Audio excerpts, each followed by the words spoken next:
السلام علیکم۔ جماعت ہفتم کی اسلامیات کی کتاب کے ساتھ حاضر ہیں۔ عزیز طلباء و طلبات، آپ سے گزارش ہے اسلامیات کی کتاب، قلم اور نوٹ بک پاس رکھیے۔ سبق کی پڑھائی خود کیجیے۔ ویڈیو لیکچر میں خاص نکات اور اہم پہلوؤں پر ہی روشنی ڈالی جاتی ہے۔ اسلامیات کے لیکچر اخلاص نیت اور پوری ذمہ داری سے ریکارڈ ہو رہے ہیں۔ بشری تقاضوں کے مطابق اگر سخمن کوئی غلطی ہو تو ہم اللہ کی بارگاہ میں معافی اور ہدایت کے طلبگار ہیں۔ جی عزیز طلباء و طلبات، آج کا ہمارا لیکچر تاریخ اسلام سے غزوہ تبوک پر ہے۔ فتح مکہ کے بعد مسلمانوں کا رعب و دبدبہ پورے عرب پر بیٹھ چکا تھا۔ لوگ گروہ در گروہ اسلام قبول کر رہے تھے۔ ارد گرد کی ریاستیں جن کے فرما رواؤں کو نبی پاک صلی اللہ علیہ وآلہ وسلم پہلے ہی خطوط لکھ کر اسلام کی دعوت دے چکے تھے، مسلمانوں کی اس بڑھتی ہوئی طاقت سے خوف زدہ تھے۔ روم کا حکمران ہرقل ان میں سر فہرست تھا۔ اس نے 40,000 کا لشکر تیار کیا۔ جب حضور اکرم صلی اللہ علیہ وآلہ وسلم کو یہ اطلاع ملی کہ رومی فوجیں مسلمانوں پر حملہ آور ہونے کے لیے شام کی سرحد پر جمع ہونا شروع ہو رہی ہیں، تو آپ صلی اللہ علیہ وآلہ وسلم نے صحابہ کرام رضی اللہ عنہ کو جہاد کی تیاری کا حکم دیا۔ اس پس منظر کو آپ اس طرح سمجھنے کی کوشش کیجئے کہ عہد رسالت میں پوری دنیا میں 3 بڑی سپر پاورز تھیں، ایک ایران کی، دوسری روم کی اور تیسری مکہ مکرمہ کی۔ فتح مکہ کے بعد جب اسلام ایک نئی مضبوط اور مستحکم قوت کے طور پر دنیا کے نقشے پر ابھرا تو انہیں اسلام سے خطرہ لاحق ہوا۔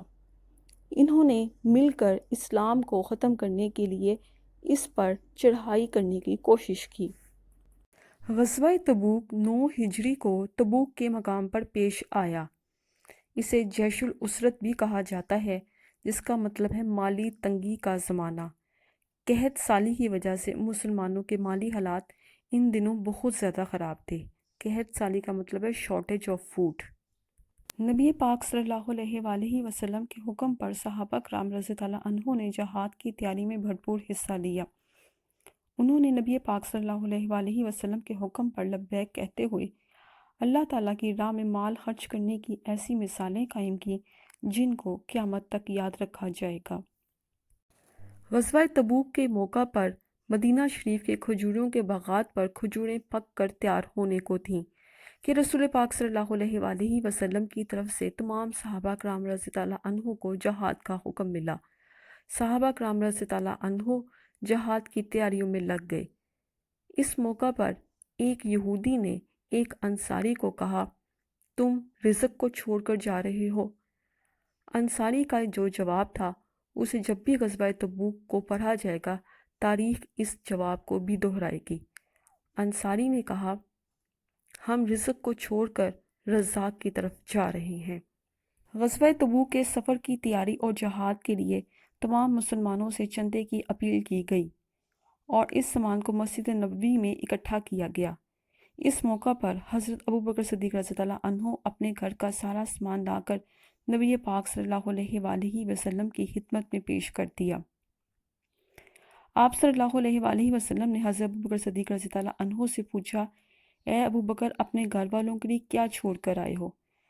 تو ابوبکر صدیق رضی اللہ عنہ نے جواب دیا، میں اپنے گھر والوں کے لیے اللہ اور اس کا رسول چھوڑ کر آیا ہوں۔ حضرت ابوبکر صدیق رضی اللہ عنہ نے اپنے لیے اور اپنے گھر والوں کے لیے صرف اللہ اور اس کے رسول کی محبت اور اطاعت کو قبول کیا۔ پروانے کو چراغ ہے، بلبل کو پھول بس، صدیق کے لیے ہے خدا کا رسول بس۔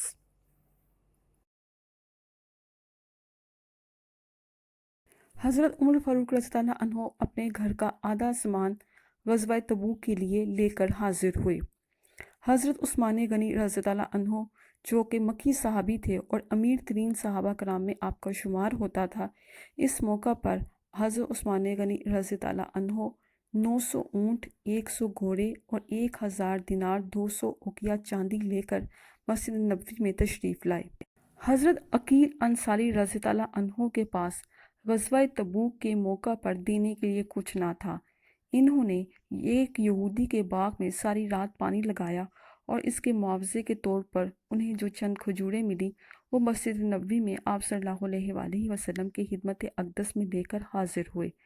آپ صلی اللہ علیہ وآلہ وسلم نے مال کے ڈھیر کے اوپر ان کھجوروں کو پھیلا دیا اور حضرت عقیل انصاری رضی اللہ عنہ کے خلوص کی بے حد تعریف فرمائی۔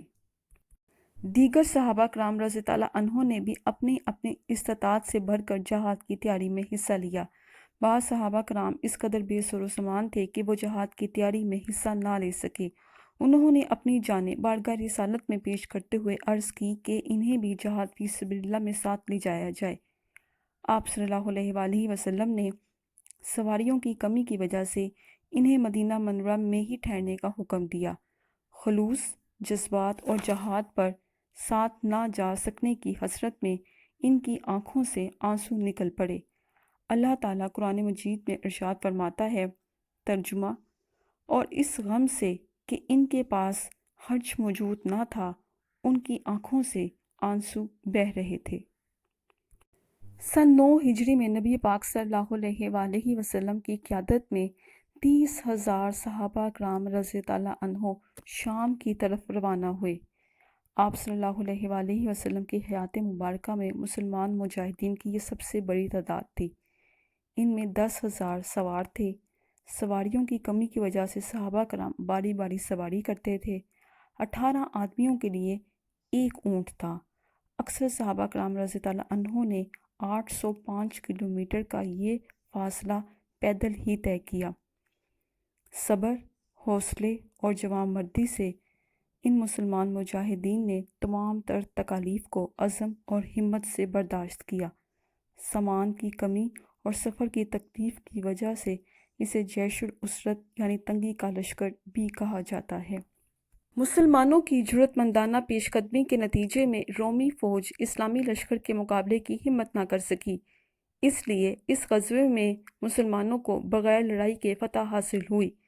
نبی پاک صلی اللہ علیہ وآلہ وسلم نے تمام صحابہ کرام رضی اللہ عنہ کے ہمراہ 20 دن تک تبوک کے مقام پر قیام فرمایا اور پھر واپس مدینہ شریف تشریف لے آئے۔ جب اسلامی فوج کی مدینہ منورہ میں واپسی کی خبر پہنچی تو عورتوں، بچوں اور بچیوں نے آپ صلی اللہ علیہ وآلہ وسلم کا اسی طرح والہانہ استقبال کیا جس طرح ہجرت مدینہ کے موقع پر کیا تھا۔ اس غزوے کے نتیجے میں مسلمانوں کے حوصلے بلند ہو گئے، رومیوں اور شامیوں کے حوصلے پست ہو گئے۔ گرد و نواح کی عیسائی آبادیوں پر مسلمانوں کا رعب و دبدبہ بڑھ گیا۔ بہت سے سرحدی قبائل کیا ہوتے ہیں کہ جو بارڈر ایریاز ہوتے ہیں نا، وہاں پر جو لوگ رہتے ہیں انہوں نے جزیہ دے کر مسلمانوں کی اطاعت قبول کر لی۔ اسلامی سلطنت کی سرحدیں مزید پھیل گئیں۔ کئی قبائل اسلام کی حقانیت کا مطلب ہے سچائی کو تسلیم کر کے مسلمان ہو گئے۔ صحابہ کرام رضی اللہ عنہ نبی پاک صلی اللہ علیہ وآلہ وسلم کے ہر حکم کی اطاعت و فرما برداری کرتے تھے۔ مال و دولت کو نبی پاک صلی اللہ علیہ وآلہ وسلم کی ایک آواز پر حاضر خدمت کر دیتے تھے۔ صحابہ کرام رضی اللہ عنہ کی ہمیشہ کوشش رہتی کہ اسلام کی عزت اور وقار کی خاطر اپنا مال، دولت، اپنی جان سب کچھ خرچ کر دیں۔ اس سبق سے ہمیں معلوم ہوتا ہے کہ اللہ تعالیٰ انسان کے دل کا تقویٰ اور نیتوں کو دیکھتا ہے اور خالص نیت ہونے کی وجہ سے کامیابی سے ہمکنار کر دیتا ہے۔ اگر ہم سیرت رسول صلی اللہ علیہ وآلہ وسلم اور سیرت صحابہ رضی اللہ عنہ کو اپنی زندگی کا لازمی حصہ بنا لیں تو کامیابی ہمارے قدم چومے گی۔ جی عزیز طلباء و طالبات، آپ کلاس 5، 6 اور 7 میں تاریخ اسلام کے درج ذیل واقعات کو پڑھ چکے ہیں، جن میں ہجرت مدینہ، غزوہ بدر، غزوہ احد، غزوہ خندق، صلح حدیبیہ، فتح مکہ، غزوہ حنین اور غزوہ تبوک شامل ہیں۔ جی عزیز طلباء و طالبات، آپ سب جانتے ہیں کہ اس وقت پوری دنیا ایک وبائی مرض کا شکار ہے، جس کے نتیجے میں انٹرنیشنلی تمام اسکول، کالجز، یونیورسٹیز اور تعلیمی ادارے بند ہیں۔